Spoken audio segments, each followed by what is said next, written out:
Well, hello, everybody. My name is Michael Garfield for Globalish.com and RealitySandwich.com, and it is my distinct honor today to have Erik Davis on the call with us to discuss the reissue of his book TechGnosis, Myth, Magic, and Mysticism in the Age of Information. It's being re-released this year on North Atlantic Books, which is a fine company to be pushing that. And it's got a new foreword by Eugene Thacker of the New School and a new afterword by Erik. And thanks for joining us. Absolutely, man. Thanks for talking to me. Good to talk So, again. yeah. So one of the things that I know that you and I both wanted to discuss on this call, well, before we get into how your book has aged since 1988 and how it's, 98. it was what? Oh, 98. 90. Um, It's old, but it ain't that old. how it would have been truly visionary. The Before we get into that, let's just familiarize people with the general thesis of your stuff. I've got a little bit of a quote here that if you want to expound on this, then that would be great. But Thacker from the intro says, as Davis makes clear in the opening chapter, the aim is neither to gloat enthusiastically over new trends nor to debunk technoculture in its entirety. Instead, technosis is, in his words, a tracing of a secret history of mystical impulses. And then in your 2004 afterword, you said, I wanted to simulate a hypertext, to throw up as many ideas, images, gods, and stories as possible, hoping that, like shards of a broken mirror, they might offer us glittering but necessarily fragmented reflections of our deepening post-human condition.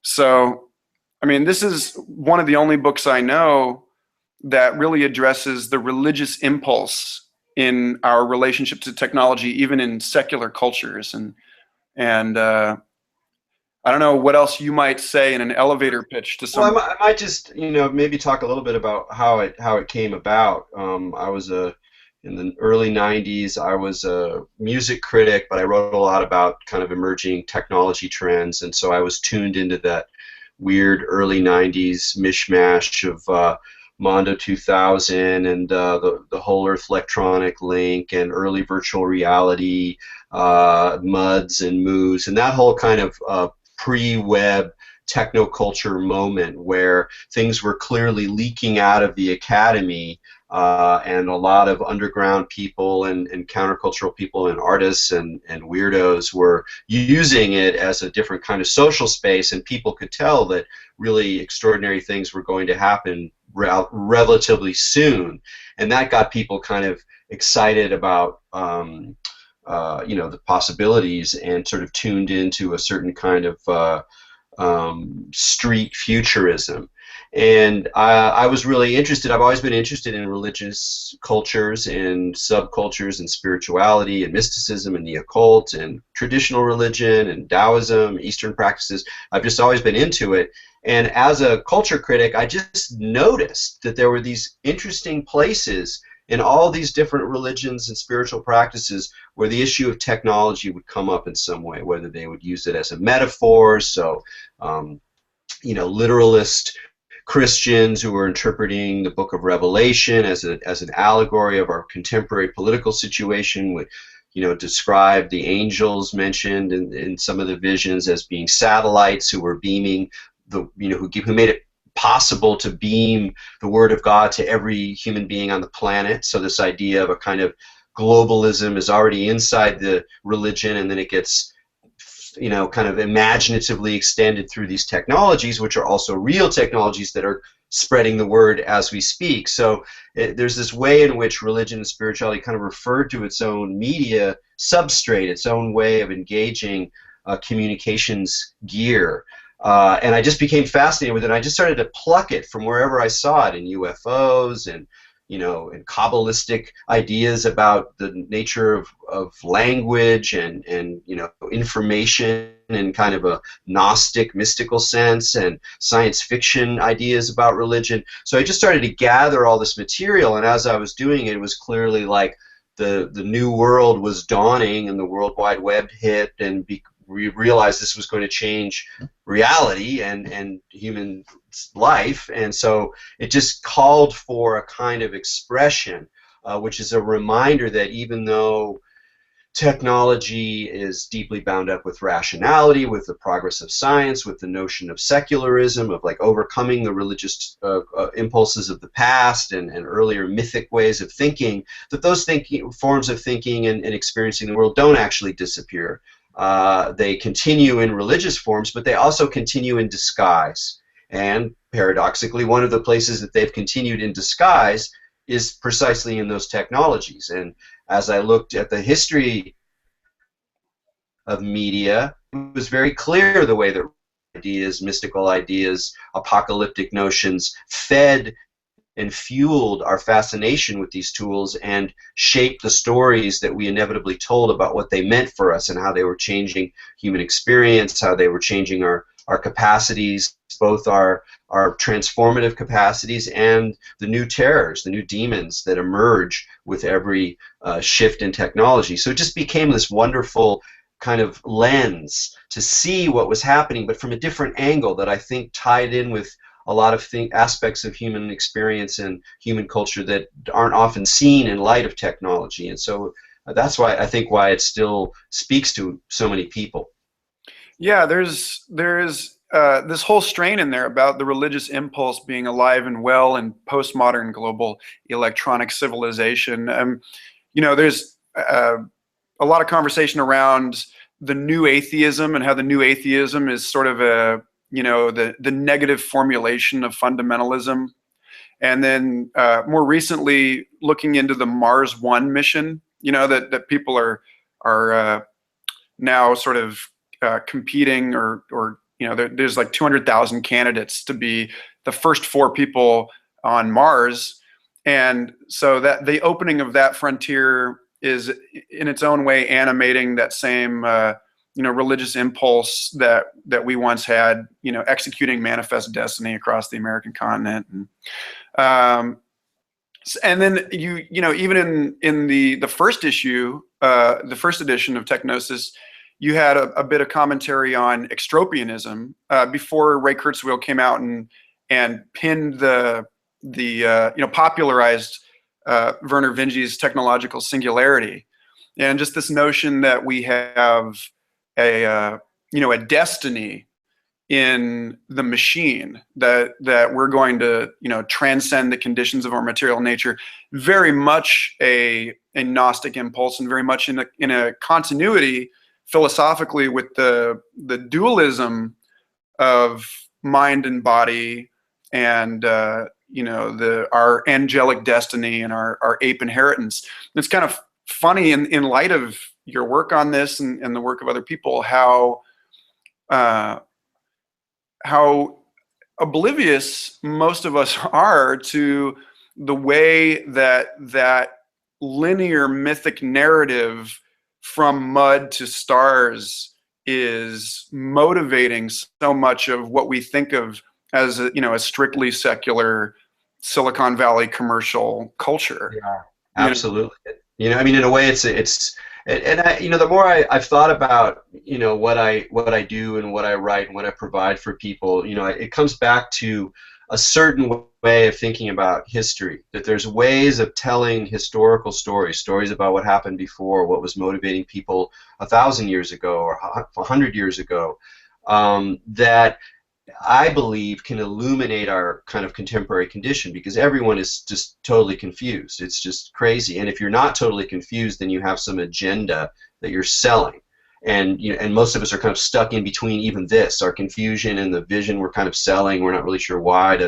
It's so confusing. And for me, I find that kind of looking in the back, almost to look for sort of weird mirrors. It's like when the sun sets, and you look at a distant mountain that's 30 miles away, and once in a while there's a gleam of light hits a pane of glass on a far distant house, and it becomes extremely bright, and it's very bright, and it catches your eye. It's like there are those elements in the past that help illuminate what we're doing now. And I think that the long story of human progress is a modern concept, is an ideology that then gets played out, with every new app and every new device, and on a higher level with the extropian singularity transhumanist kind of narrative, which is obviously deeply secular in many ways and aggressively opposed to many elements of religion. Nonetheless, it's actually not that hard to show the historical development where the Enlightenment comes from, and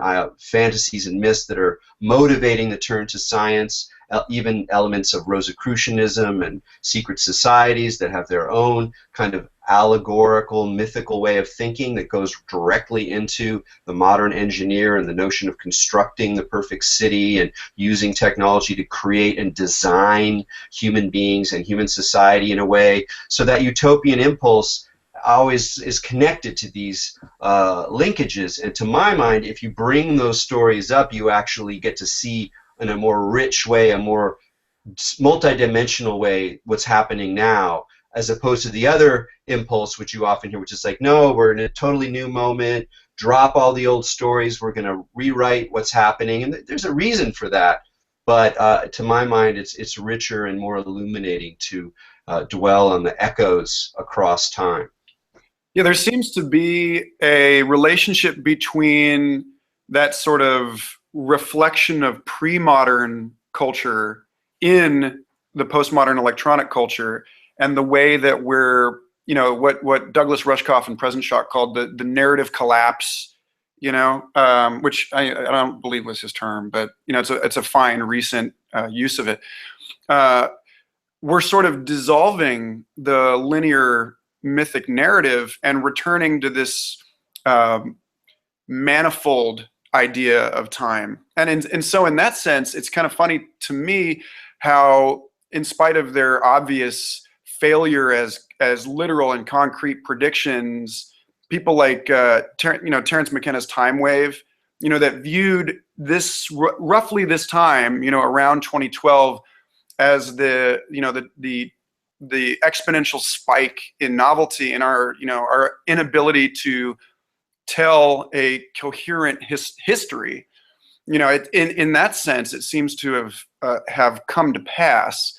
So I guess my question for you is, this doesn't seem, this sort of like apocalyptic trope and this rhetoric of progress seems to be something that's not like universal among human beings. It seems to be something that's maybe only universal among civilized human beings, and that there's, generally speaking, in tribal culture, a more of a circular or a cyclical understanding of time that based in seasons. So how do you, do you see us sort of returning to that kind of understanding now? And if where do you see that in culture? Yeah, there's so many layers going on. I think you're correct that the idea of linear history and the notion that we're moving towards some kind of apocalyptic resolution is not universal by any means, and that it's largely found in the Abrahamic traditions in Judaism and Christianity, Islam in a somewhat different way, and that we owe the legacy of progress partly to those stories, which are clearly not universal. They clearly occur in certain circumstances. They link up with the enormous technological productivity of the West, the willingness to colonize and to move across the planet, and then that kind of feeds it because it's like the whole thing is covering the earth, and that story has run aground for most of us in it lives on. That's what's sort of weird about a lot of consumer technology over the last 5-10 years, is that even as the larger picture of progress collapses, and it's harder and harder for even ordinary people to really feel like we're moving to a better world and that their lives, so the lives of their children are going to be better than their lives, that kind of sense, that even as all that becomes very pervasive, there's still this kind of glimmer of the narrative of progress in our devices and in the technologies we use, so that it's almost becomes a kind of charisma that's sort of sampled and coats these developments in consumer technology that are driven by capitalist reasons as well as technological reasons. Yes, people are interested in these things. There's a good reason to say that the only hope we have of turning the corner is somehow figuring out a way to use these new tools in different ways to draw collectivities together, to change our affect, to rewire our relations with the planet and with capital and all these kinds of things. And I can understand why people hold that, but I think for the most part, if we look for where's the myth of progress actually alive today, it's still in consumer capitalism, and the idea that the new device is really exciting, it's sexy, it's going to give you more power, you're going to be master of your fate, and it's going to clarify the complexities that are bred by other technologies. So I think it's a story that has to kind of die, but it's dying in all these different ways. So if the main narratives are collapsing and people are fishing about for what kind of narrative is organizing them, then you just see everything. Then you do see a return to an archaic idea, even archaic practices, as people literally go offline, or they restore handicrafts and know-how with their hands and being able to grow, and like all of the ways in which urban people have come to sort of re-inhabit some space of the rural, or of craft, of handicraft, is the sign of some desire to return to some other model of time.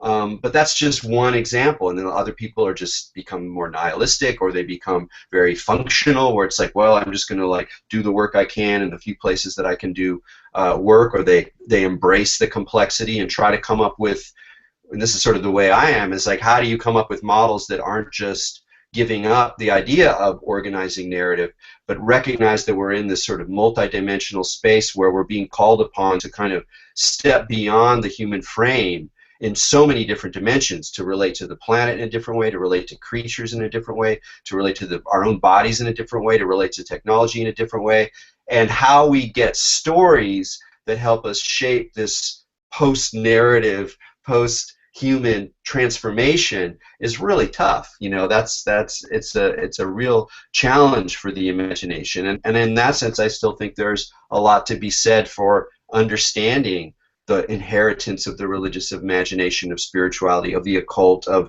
the paranormal. All that weird stuff are sort of tools and ghosts that sort of run through our current conundrum, because they mark the place where we don't know what's going on. We don't know who we're dealing with. We don't know what entities or intelligences are behind the things that we're confronting. And that not knowing, which can be a creative place, it can be a scary place, but one thing it does is it calls up these older forms of mystery, of conundrum, of enigma. And so one way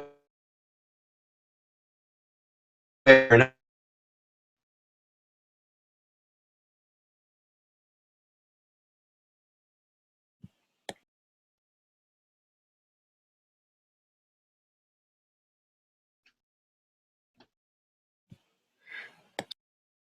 gotcha. Can you repeat the very end of that?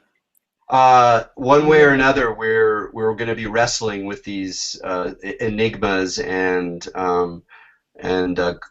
ghostly echoes of earlier ideas, simply because they move into the space of novelty and confusion that we all experience on one level or another.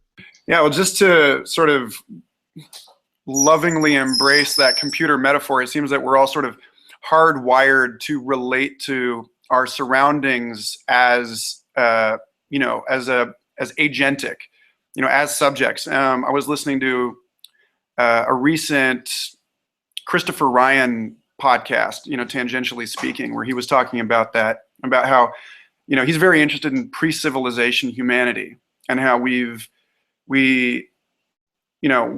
evolutionarily selected to consider a rustling in the grasses as possibly, the doing of an intentional thing that might attack us. And that, so it's very easy for us to slide back or forward, whichever way we care to think of it, into this relationship where we're inhabiting this ecosystem of non-human intelligences again, and in a way it seems a more not only a native and sort of natural disposition, but a more authentic and empirically accurate way of relating to a world that we cannot, with any true certainty, say for, we can't even say of each other. And this was the whole Cartesian,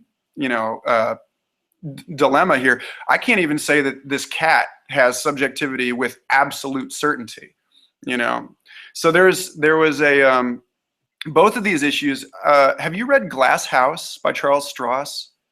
I have not. Oh, as far as like a recommended work of like truly delicious science fiction, he's one of the only people I know that has the cojones to like tackle these issues with the kind of necessary visionary cynicism that I think our age, requires.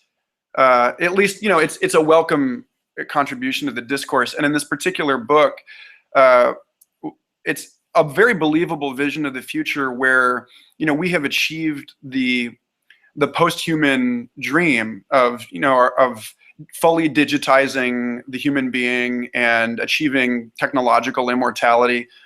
But that as we've spread out into the galaxy, our digital identity makes us vulnerable, and our hyperconnectivity makes us vulnerable to hacking.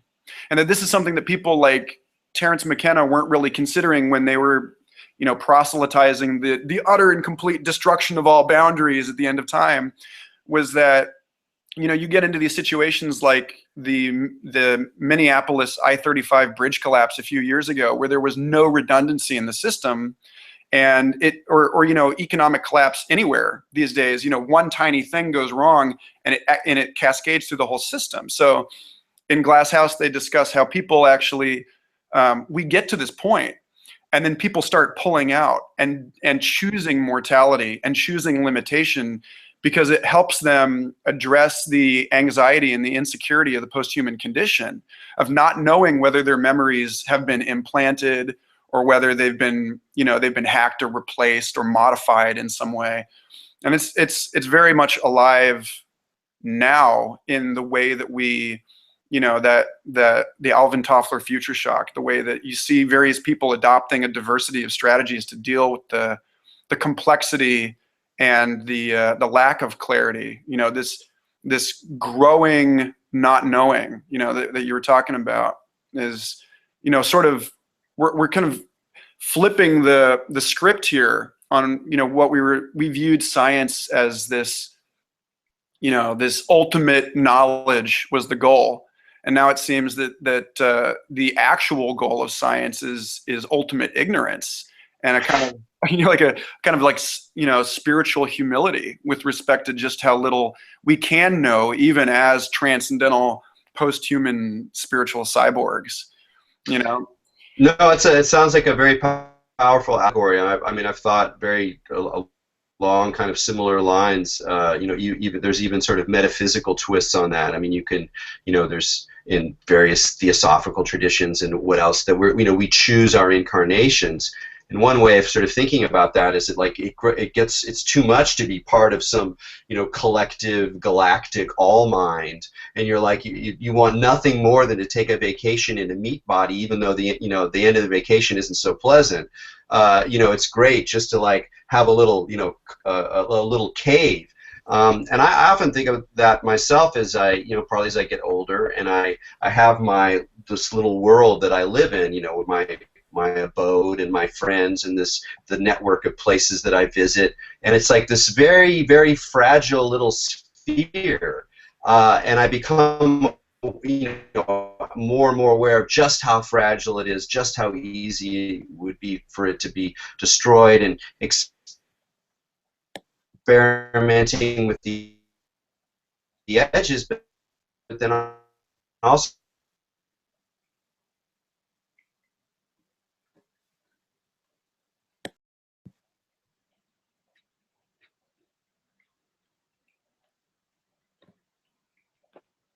I lost you again. Experimenting with the edges. Let's see here. This is part of our narrative collapse, apparently.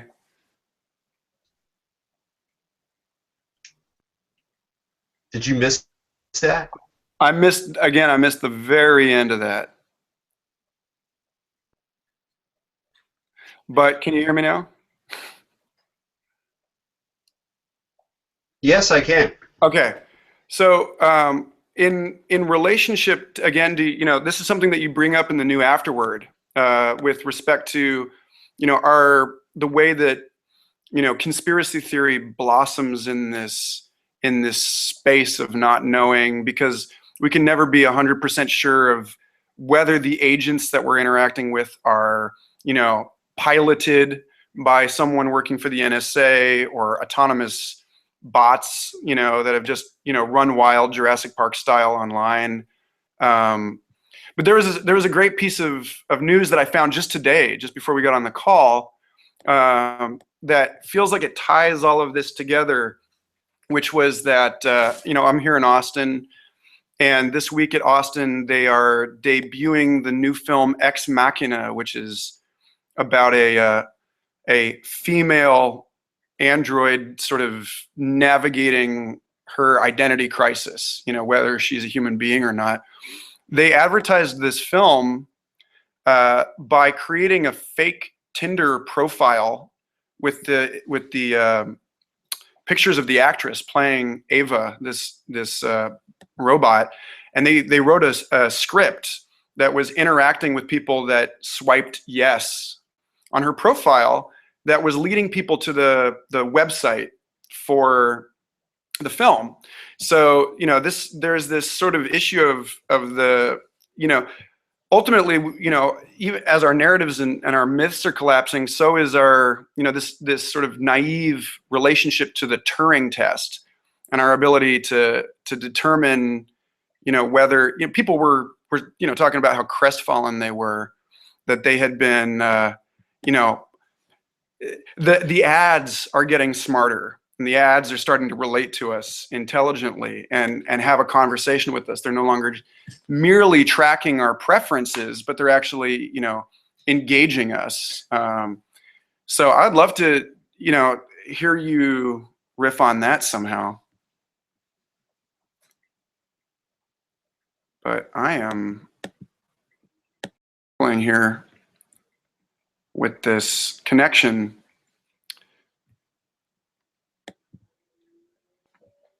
Let me see here.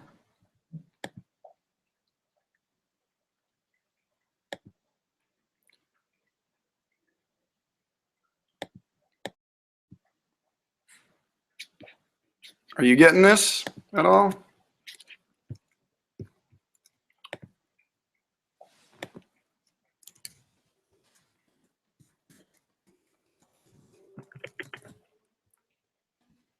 Let me try and reboot here.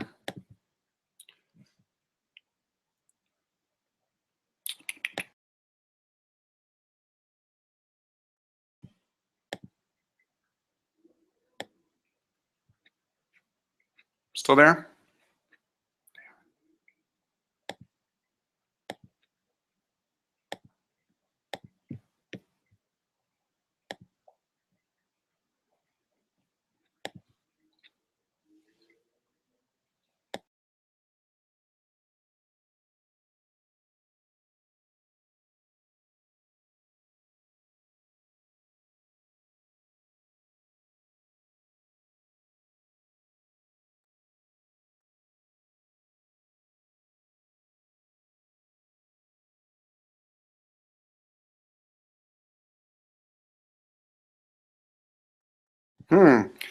Well, folks seem to have lost Erik. Let me see if we can get him back on the call. Erik Davis. Let's re-invite him.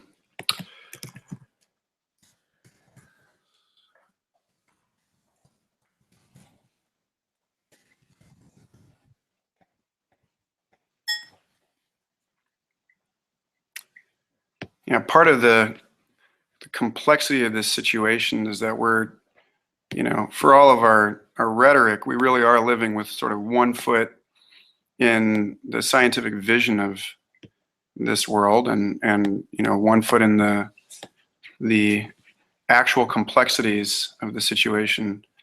Is it, none of the visionary technologies we want work as well as we hope they will. Let's see here.